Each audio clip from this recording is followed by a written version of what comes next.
All right, so good evening, wherever you are. It's evening here. This video is going to be a little bit different. I'm obviously not in my room where my CDs are like I normally am. Tonight I am in the downstairs part of my house, and you can see all my records are behind me. We're going to talk about records, but I'm not doing a collection video.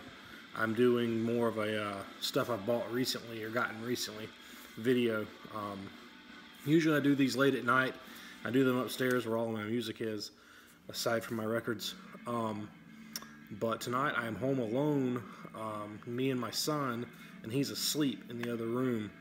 And if I were to be upstairs and he would be to wake up, I would not be able to hear him. So this way, if he wakes up, he's on the other side of that wall. So daddy time never stops. Remember that when you get older. So we're going to get into a stack of stuff that I've purchased recently or gotten in the mail recently. And I'm going to quickly talk about a few of them. Tonight we are listening to Avail. I talked about Avail in one of the more recent videos, going through the A section of my CDs, and they really triggered me of how much I like Avail, and I wanted to listen to Avail. So today when I was at work in my office, I listened to Avail a lot, like 3 albums straight through. And then I got on Discogs and I bought all 3 of them. So there we go. So we're going to get into some recent purchases. I have one CD. This is Void Ceremony. Void Ceremony's Foul Origins of Humanity. This is on Blood Harvest. This is an EP. It's 3 songs. Void Ceremony is a death metal band from San Diego, Southern California. A couple members from Ascended Dead, one of the guys from Golgotha. I think they've had some lineup shifts, so that may be different now. The drummer on this record is actually a drummer. I have a brutal death metal project band type thing I've been working on, and the drummer on that session played on this is in that with me. We do everything via the internet. But this is really good, kind of weird death metal. It's real techie, but not. I take that back. It's not techie. It's just interesting. It's not predictable, but it's very, very well played. It's very fast and aggressive, and just riffs come out of nowhere, and it's really, really good. So check it out. I dropped it. Void Ceremony. Okay, next I've got a little stack of 7-inches. Like any other record collector, I've got a bunch of 7-inches. And I picked up a few in the past couple months. This stack of stuff goes back, some of it a few months. I stack it next to my record player behind me as I try to listen to it. But I'm gonna go through it. So, Morning Again. Morning Again was a hardcore band from Florida in the 90s, and they put out a full length in 2000 and then broke up. And they've recently gotten back together like a bunch of other bands have. Morning Again were a straight edge hardcore band that kind of spearheaded the metalcore movement. It's not so much on this material, but on their full length, As Traditions Die Slowly, there's lots of Slayer riffs and breakdowns, and I'm just a sucker for that shit. But this is my statement of life in a dying world. Came out, it's on green vinyl. Cool little lyric book, handmade, DIY. It's got some old woodcut engravings in it, and all the lyrics and explanations of the lyrics. And that's one thing that hardcore bands did a lot of times, is they would get really introspective about what they were singing about, especially bands like Morning Again or Culture or Catharsis. But I absolutely love this band. This came out on Immigrant Son Records. Famously enough, Mike Seatown's band Dawn of Orion, they put out their full length on Immigrant Son Records. Next we have Cruciamentum, a death metal band from England with Paradise Envenomed. This is their most recent release. This is a 7-inch. It has one brand new song on it that actually really kills.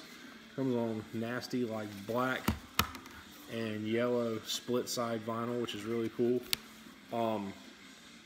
This 7-inch also has a cover of Descent to Acheron by Absu. And the death metal band I'm in, we have talked about covering that song for years and years and years, but never got off our asses to do it. And then these guys did it. But I am so stoked for them. because they did it better than I think we ever could have. I've played with them a couple of times, different shows, and they're really cool guys. And Dan Lowndes, the kind of the main guy in the band, as of a couple days ago, he has moved to America, so I'm really excited for him.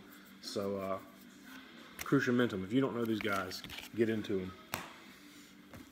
Next we have Hybridontia with Abhorrence Veil. This is another dark, gloomy death metal band. They are, I believe, Danish, or they're multinational. I know there's a member of Undergang in this band, but just dark, dreary, abysmal death metal that's so popular right now. And a lot of that stuff I get sick of real quick. I think there's too much of it. But this one just fucking got me. I love it. This is on Night Shroud Records, which I've never heard of. This may be their only release.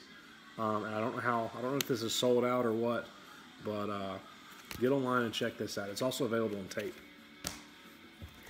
And then last but not least, we have a few mandatory 7-inches I'm trying to buy up one at a time. All the Iron Maiden reissue 7-inches. These obviously speak for themselves. Like any other metal fan, I'm a huge Iron Maiden fan, and I love them, and I've been buying these one at a time for the past few months, and I can't have too much Iron Maiden shit. I will get on kicks where that's all I'll listen to for a month. It's just Iron Maiden every day for a month, and Wasted Years. That's my favorite Iron Maiden song off my favorite album. Unpopular opinion. Okay, next up, we're gonna get into some records. First, I got this today. This is Visigoth with Conqueror's Oath. This is their second full length, brand new. They're a traditional heavy metal band from Salt Lake City, and this band is fucking amazing. It's on this crazy blue marbled vinyl. Dropped, good job. This record and the one before it are just anthemic, sing-along, fist held high in the air, traditional heavy metal. And it's riffs, and it paints a portrait of, you know, medieval buffoonery, and I fucking love it, man. I've heard a couple people say they think this band is boring, and I just do not get that. But if you like traditional heavy metal, you know, and even power metal, Visigoth. Next, this record, the record's not in the sleeve. This is Weltmacht, or Weltmacht. This is a black metal album, a black metal band from the early 2000s. This was recorded, it doesn't say, I'm going to say somewhere around 2001, 2004, something like that. Weltmacht was a black metal band. It was Andrew Harris from Judas Iscariot on instruments.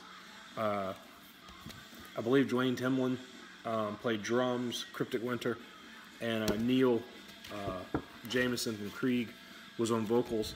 And this band, they did 2 records. This was the second one. Did that kind of raw USBM sound that was really, really popular in the early 2000s. And but this record in particular was really morose, and it had much longer songs. It was real riffy, and Neil's vocals are real varied. There's even almost like some wails in there.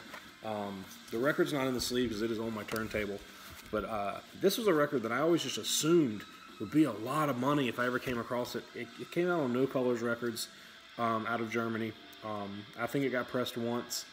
But I just stumbled across it on Discogs the other day for like $30. And I could not add it to cart fast enough, and it showed up a couple days later. It's in perfect condition for its age, and it's a really thin jacket, and that's a lot of records from that time were, but I love that record. So I have 2 kind of related records here. I got these in the mail the other day. Extremities, Extremely Fucking Dead, and Warm Ouroboros' What Graceless Dawn. Both of these feature Aesop Decker, my buddy from formerly of Agalok. And Extremity is death metal. It's just chunky, nasty, old school death metal. I sampled a little bit of online, but me and him traded some stuff, and he sent me this, and I can't wait to listen to it. Members of Vastum and Cretan and Repulsion and Agalok, but Extremity. Aesop is also in Warm Ouroboros, which is not a metal band. I haven't listened to this, and this is not something I ever would have bought, but he sent it to me. I saw them several years ago with Agalok, and they were enjoyable. I can't describe what this sounds like, but it's very somber music, and this package, the way this is put together, this layout, is very, very nice. It has the gold foil stamping on it, and just beautiful hand-painted artwork with more gold foil stamping on the front. But this is the kind of stuff that you have to be in a certain mood to listen to. And one of these quiet nights, I'll throw it on. Ooh, it's on clear vinyl as well, so you know what clear vinyl looks like. So,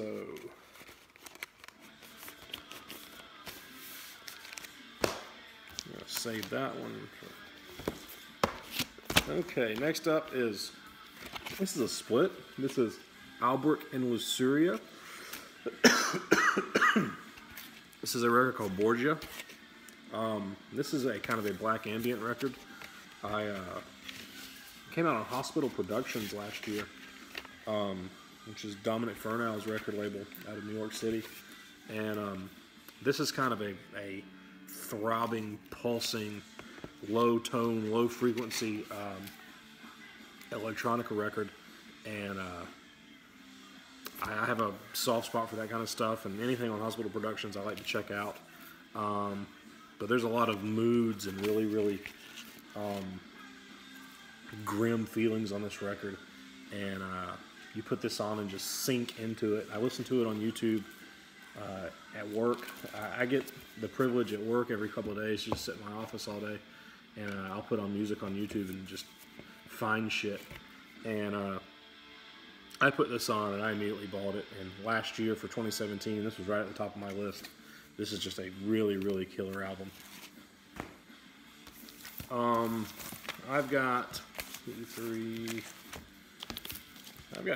records here that I picked up in Asheville, North Carolina back in December. And I actually bought more than just these three, but a few of them. I bought 5 or 6 records I've already listened to a few times and put on the shelf, so I don't have them at hand to listen to. But these have still been sitting up there to listen to.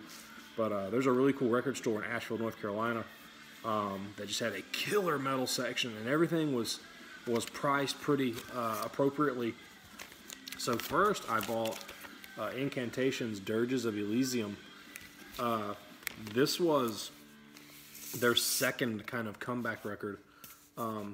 Incantations never gone anywhere, but they put out Primordial Domination in 2006, and they didn't put out another record until Vanquished in Vengeance in 2012, and I wasn't crazy about that record. But then this one came out in 2014, and I just fucking love it. It's Incantation. You know Incantation, man. They're just ethereal fucking demonic death metal like no one else. And there's so many bands that have jumped on what they're doing, and I might be guilty of that. But this record's killer, and it's as dark as it looks, man. I mean, it's just fucking sick. And I didn't get the LP version when it came out. I missed it. And I saw it for sale several places, and it was always like $25 and $30. And I think Listenable only pressed it probably once. This is a black vinyl version. I think there's a colored version as well. And it has a thick cardstock insert here with the lyrics and band photo. But I want to say even I saw Incantation on touring for this, and they had it for sale, and they wanted $25 for it. That's fine, but I think I didn't have the cash on me that night. But that record store in Asheville, which I think, if I remember correctly, it's called High Voltage Records, $15. So I jumped on it. Next is an Incantation live bootleg. So this is live in Atco, New Jersey in 1993. So you've got mostly, this is just the Onward to Golgotha track listing with Blissful Blood Shower, which I'm going to talk about Incantation a lot when we get to the I section of my CD videos. If we ever do more records, Incantation is one of my absolute favorite death metal bands of all time. And But Blissful Blood Shower is the only reason that Mortal Throne of Nazarene is not a perfect record. And tell me why in the comments. So this is a live record, live in New Jersey. I haven't listened to it yet. Obviously, it's in the stack to be listened to. I don't know what it sounds like. So we'll see. We'll see. Next up, we have Morbid Angel, Gateways to Annihilation. So this is brand new. It's sealed. I haven't opened it yet. I'm going to say that this is a recent press. I know that Earache has been repressing stuff lately. But of course, you know, this was their follow-up to Formulas. And it's a little more doomy. And it's a slower record compared to Formulas. I don't like this one as much as a lot of other people do. But it's the only Morbid Angel record, well, of course, other than that bullshit they put out a couple years ago. It's the only one that I don't own on CD. Eventually I'll buy it, but I snagged this when I saw it. So we have Entombed, Left Hand Path. So I bought this recently. I was listening to some Entombed, and I didn't own any Entombed, and I've loved this record for years. And so I got online and I bought it, and I spun it a few times and put it away. And then one day in the mail, Earache sent me another copy. So I have two of these now. They're identical. They're both just black vinyl. But if anybody wants or needs a copy of Left Hand Path, talk to me, and maybe I'll throw it your way for something. Trade me something cool and I'll give it to you. Okay, so next we have Buck Owens and Susan Ray, the Great White Horse. So, little known fact, I'm not a big country music fan. I like a little bit of country music, old, real country music. But Buck Owens is my absolute favorite country music artist of all time. And he was more of kind of a folk singer. He did kind of honky-tonk country music. Very eclectic discography. And I'm not familiar with this record. These guys like Buck Owens and Waylon Jennings and Hank Williams Jr., these guys put out dozens of records. You know, they put out a few records a year. They were constantly writing and recording music in the 60s and 70s. And this came out in, let's see, it doesn't say anywhere, but I'd have to look it up. But this is a co-record with Susan Ray. I have half a dozen Buck Owens records, and I absolutely love Buck Owens. Fun fact, me and him share a birthday, so that was always pretty cool. He passed away a few years ago. Next, we have a 10-inch, which I don't have a lot of, but McCobb Unabomber. I bought this recently. I was very, very, very lucky that my band got to play a festival here in Atlanta, and McCobb headlined. And insert there with the Murder Metal logo. McCobb headline. I love McCobb, and I have for a very long time. And I'm slowly trying to buy all of their stuff. They're one of those bands that I want everything. I want to track down their demo tapes, and I want all their 7-inches. But they're just the most unique band that exists in metal. They're unclassifiable. They've been around for almost 35 years. They've never had a lineup change. They're just insane, and they're all guys, you know, pushing 50 now that just Dennis the Menace, Dennis Ritchie, is the most insane death metal drummer I've ever seen in my life. You've probably heard this anecdote before, but when Sinister Slaughter came out, people thought that the drums were sped up digitally, that he could not play that fast. And he can, and he still can. And I had the opportunity to watch him play this fest I was 10 feet from him on the side of the stage, and he's the hardest hitting drummer. It's insane. But this is a 10-inch.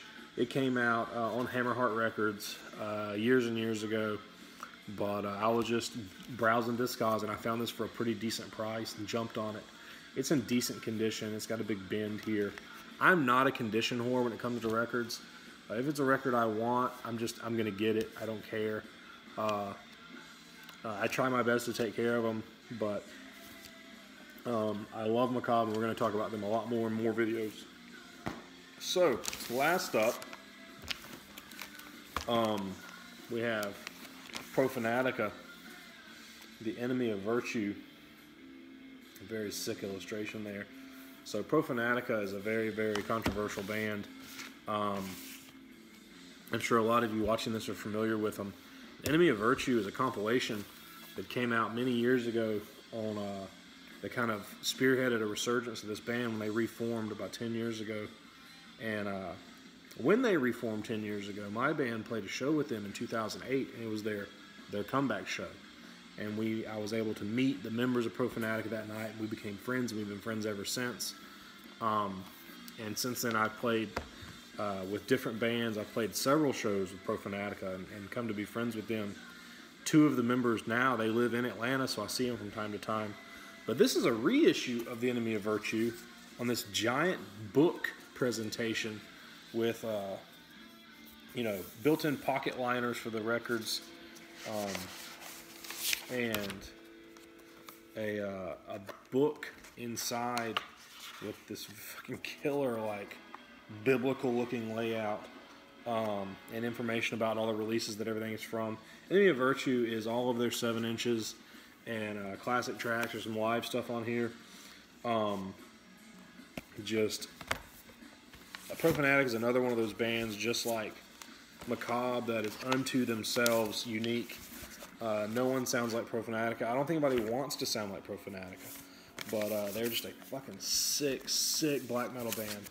They played the same fest that we played, and so I got to hang out with them that night and watch Profanatic and play with Profanatic and McCobb on the same night, back to back. It was just unreal. And I picked this up shortly thereafter. I have the original press of this as well, and I have it on CD. But this presentation, I just could not pass up. So we'll talk about Profanatic more soon. So that's it. That's my stack of to be listened to stuff of recent purchases, and we'll be doing more of these videos as well. And I've got some other ideas lined up, things I want to talk about. I want to thank everybody for watching. We've been doing good. I say we, me. I've really enjoyed doing these videos and talking about music. We've gotten a lot of good feedback, and people are commenting, and we're talking, and people are reminiscing, and no one's been a dickhead yet, and that's really great. So you keep it up. Let's keep talking about this, talking about metal, and keep this shit going. And cheers to everybody else who's been doing it, and all my buddies who do it that got me into this. I'm really, really enjoying it. So you wish that you had a Mortician coffee mug like I do. Anyway, I'll see everybody soon.